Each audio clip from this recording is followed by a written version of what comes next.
예, 지금부터 제66차 최고위원회를 시작했습니다. 대표님께서 대회 선언하시겠습니다.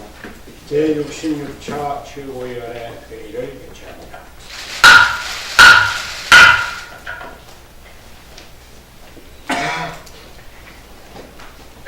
오늘 아주 모처럼 서서히 내려서 한중원 대표 통 때문에 좀 복잡했습니다.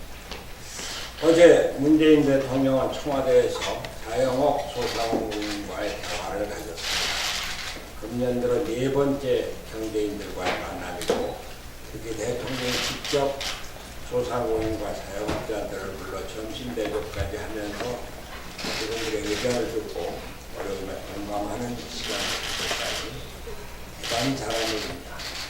경제인들과의 대화를 통해 대통령은 어려운 경제 실상을 접하고 경제인들을 커다란 위로를 받았을 것입니다.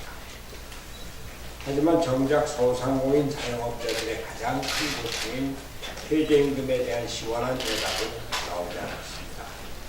어떤 참석자는 기승전 최저시급을 말하면서 자영업자들의 고통을 호소했습니다. 어느 신문은 오늘 그것을 일면 초대 퇴제로 실었습니다. 그러나 대통령의 대답은 전체적으로 미안하다에 그쳤습니다. 2년 연속 최저임금이 두 자릿수로 인상됐으니 내년도 최저임금은 동결해달라는 연습. 최저임금은 속도라든지 금액 부분에 대해서 여러 가지 생각이 있을 수 있지만 길게 보면 결국은 인상하는 방향으로 가야 하는 것이라고 느꼈습니다. 최저임금 정책의 큰 틀을 고수하겠다고 못 박은 것입니다. 여러 가지 보완책을 말했지만 결국은 언발의 오줌 누기에 지나지 않았습니다. 어제 저도 창원을 방문해서 지역의 소상공인 자영업자 그리고 청년 중소기업 경영자 여러분들을 만나서 여러 가지 이야기를 들었습니다. 그분들은 하나같이 전반적인 경기 침체도 문제지만 특히 급격한 최저임금 인상이 가장 크고 직접적인 타격이다. 주 52시간 근로제 때문에 더 어려워지고 있다고 말씀하셨습니다. 저도 듣기에 약했습니다. 지난달에만 자영업자가 6만 1,000명이나 감소했습니다. 1월 실업자가 전년 동월 대비 20만 4천 명이 증가한 122만 4천 명으로 늘어났습니다. 2000년 이후 최대치입니다. 실업률도 2010년 1월 이후 9년 만에 가장 높은 4.5%를 기록했습니다. 자영업이 무너진 영향이 가장 크다고 합니다. 더 우려가 되는 점은 올해 전망도 어렵다는 사실입니다. 정부는 신규 취업자 수 15만 명 증가를 목표로 삼고 있지만 국책연구들, 기관들마저 10만 명 내지 12만 명 증가에 그칠 것으로 전망하고 있습니다. 1분기 취업자 수 증가 폭이 마이너스로 돌아설 것이란 암울한 전망도 나오고 있는 실정입니다. 세금을 투입하는 선심성 정책만으로는 당면한 경제 문제를 해결할 수가 없습니다. 정부가 영세 자영업자를 위한 정책이라고 대대적으로 홍보한 카드 수수료 인하의 경우에도 절대 다수에 해당하는 연 매출 3억 이하의 영세 자영업자에게 돌아가는 실질적인 혜택은 전혀 없습니다.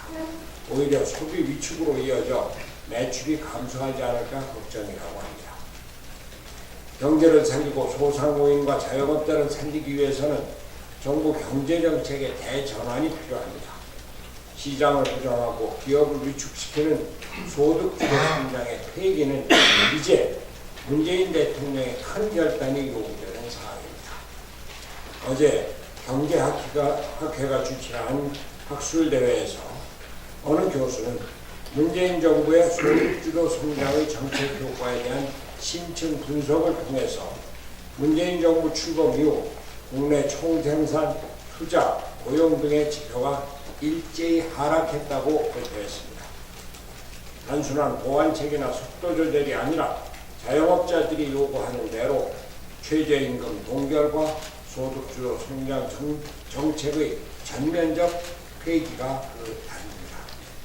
문재인 대통령은 경제인들에게 간담회나 점심 대접을 통한 위로가 아니라 획기적 정책 전환을 보여주어 시장에 믿음을 주고 기업에게 활력을 끌어놓아야 합니다. 경제는 이념이 아니라 실사구시로 그 답을 찾아야 하기 때문입니다.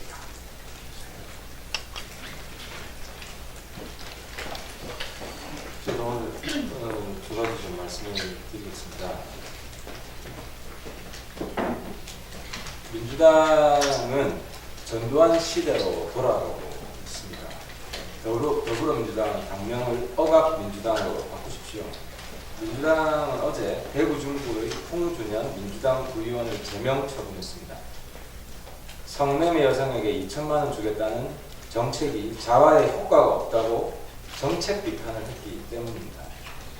민주당 의원들은 성추행 자당의 민주당은 자당의 성추행 의원들은 아무런 징계도 하지 않고 비호하고 있는 반면에 성매매 여성 관련 정책을 비판한 구의원은 제명하고 있습니다. 이게 과연 민주당의 성인지 감수성인지 묻고 싶습니다. 현재 민주당은 뒤로는 물란하게 놀면서 앞으로는 국민들을 억압한 전두환 정권과 하등 차이가 없습니다.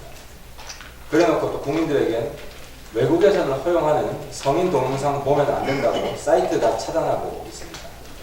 외국처럼 불법 야동이 문제면 유포하거나 보관하는 사람을 엄격하게 처벌하면 됩니다.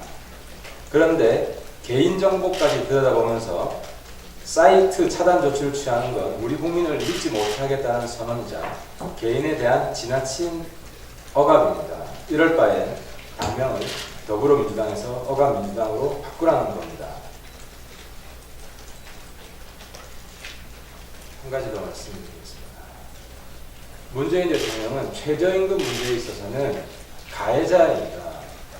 가해자는 국민들에게 위로가 아닌 사과를 해야 됩니다. 문재인 대통령은 어제 소상공인들을 만나서 위로가 아닌 사과를 해야 했습니다. 최저임금 급격하게 올려서 소상공인들 피눈물 나게 만든 경제 파탄 가해자가 마치 남일처럼 일어난다는 게 말이나 됩니까? 얼마나 힘들었으면 소상공인들이 대통령 만나서 최저임금 좀 제발 동결해달라고 하소연하겠습니까? 최저임금 급격 인상으로 소상공인과 중소기업을 소상공인과 중소기업이 뿌리채 뽑히고 있다는 것은 며칠 전 고용동안 발표에서도 분명하게 드러났습니다. 저도 지난주에 최저임금의 급격한 인상을 막는 2020 최저임금 동결법을 발의했습니다.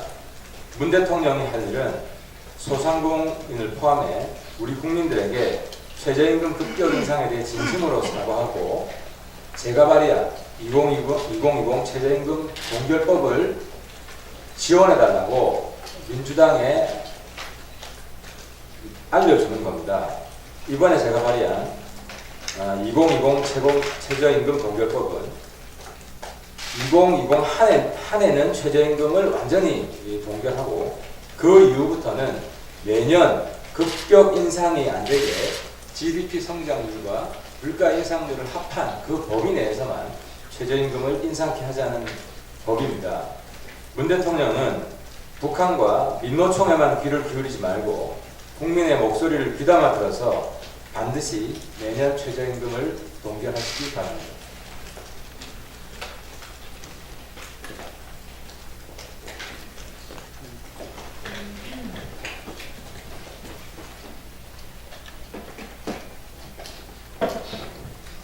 예, 자유한국당이 지금 전당대회를 치르고 있어서 제가 말하기 조심스럽지만은 딱 한 가지만 경고하고 싶습니다. 자유한국당 우선은 딱 새누리당만큼이라도 해라 라고 말씀드리고 싶습니다.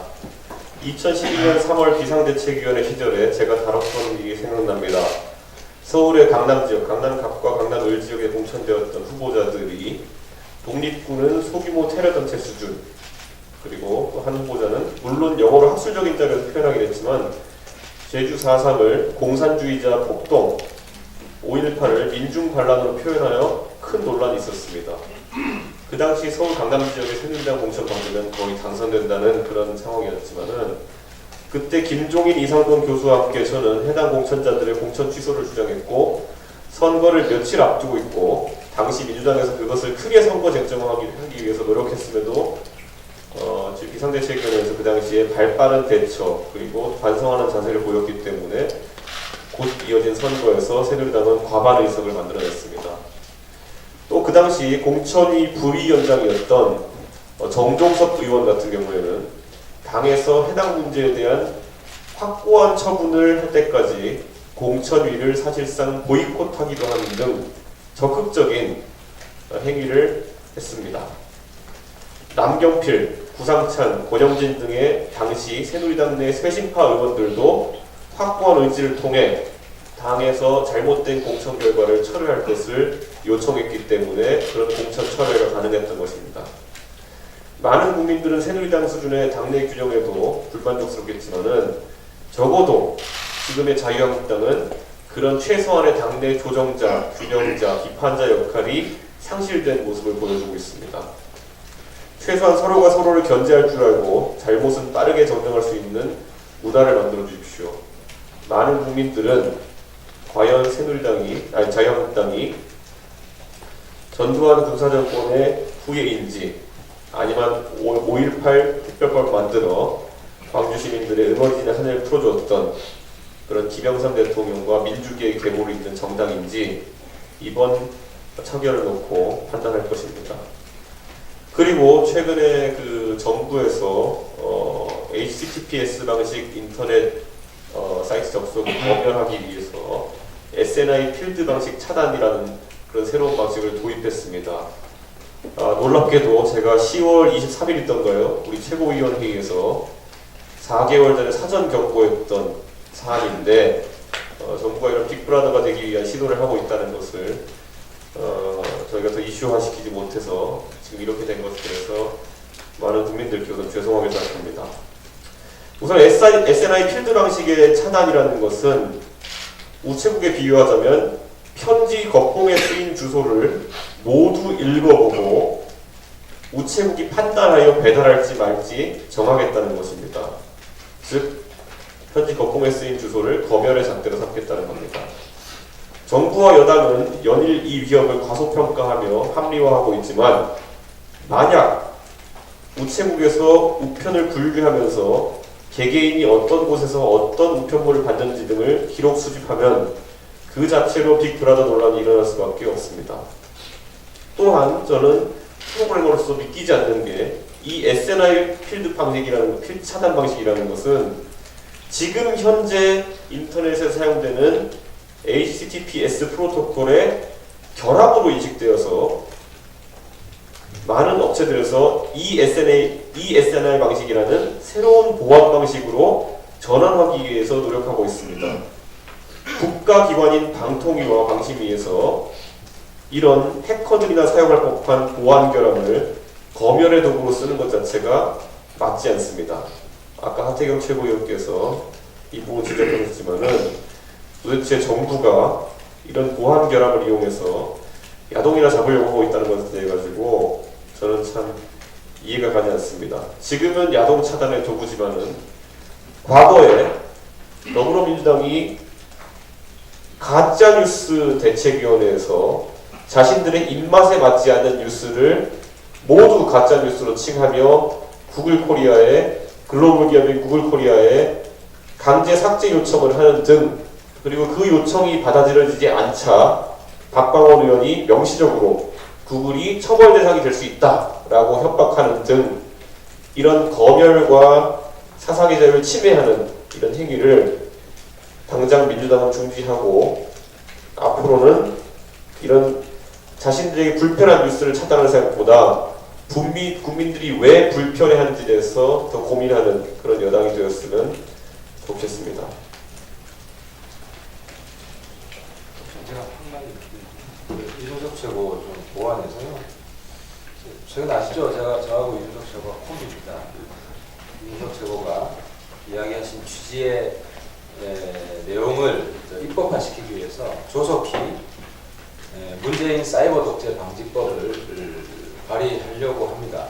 이번 정부의 HTTPS 인터넷 차단 조치로 인해서 한국의 사이버 독재 수준이 북한, 중국 다음에 세계 3위권까지 올라갔다고 합니다. 굉장히 수치스러운 일입니다. 문재인 대통령은 과거에 박근혜 정권 대국민 사찰권을 거론하면서 적어도 온라인 부분에 인터넷 자유는 허용하겠다고, 증진하겠다고 수차례 이야기한 적이 있습니다. 하지만 그 결과는 온 국민, 특히 젊은 층의 사이버상의 자유를 극도로 억압하는 이런 조치들이 지금 취해지고 있습니다. 그래서 이 문재인 정권의